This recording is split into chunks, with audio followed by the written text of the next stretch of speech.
এই guys good morning and welcome back to our channel. যদিও ভিডিওটা আমি শুরু করিনি, মা করেছে, কারণ সারাদিন আমি কোনো ভিডিও করিনি। আর বাচ্চা দুটোর ভিডিও মাই করেছিল। আমি যখন ঘুমোচ্ছিলাম আর ঘুম থেকে উঠে সন্ধ্যাবেলায় দেখি আব্বা এরকম সিঙ্গারা নিয়ে এসছে আর মিষ্টি নিয়ে এসছে, যেগুলো আমি মজা করে খেয়েছি। তাই ভাবলাম আব্বাকেও কিছু মজা করে খাওয়ানো যায়, তাই আমি লেগে পড়লাম কাজে। আর আমার রুটি দেখে আমার একটা কথা মনে পড়লো, গাইস রুটি কামানে সে লেকার রুটি বানানে তাক আতি হ্যাঁ মেরে কো।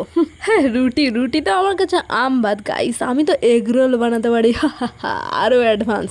ওয়াইপ মেটেরিয়ালের প্রিমিয়াম সাবস্ক্রিপশন নিয়ে বসে আছি গাইস। তো এসব কথা সাইডে, আজকে আমি আমার আব্বার জন্য সুন্দর করে রোল বানিয়েছি। আর রোলে এরকম লেবুর রস দিতে আমার হেব্বি লাগে, টেস্টটা একদম পুরোই চেঞ্জ হয়ে যায়। সরি গাইস, এখানে আমি টর্চ লাইট দিয়ে ভিডিও করছি বিকজ আমাদের বাড়ির কারেন্টটা চলে গেছিল সেই মুহূর্তে। আর নিজেই নিজের তারিফ করছি, পুরো মাইন্ড ব্লোয়িং হয়েছিল।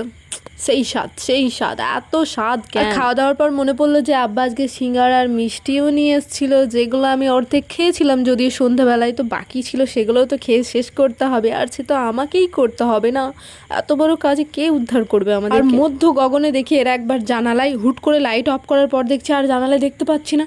তারপরে দেখছি চেয়ারে গিয়ে শুয়ে আছে। উফ, এরাও দিন দিন আমার মতোই হয়ে যাচ্ছে, ইঁচড়ে পাকা। তো টাটা গাইস, দেখা হচ্ছে নেক্সট ভিডিওতে।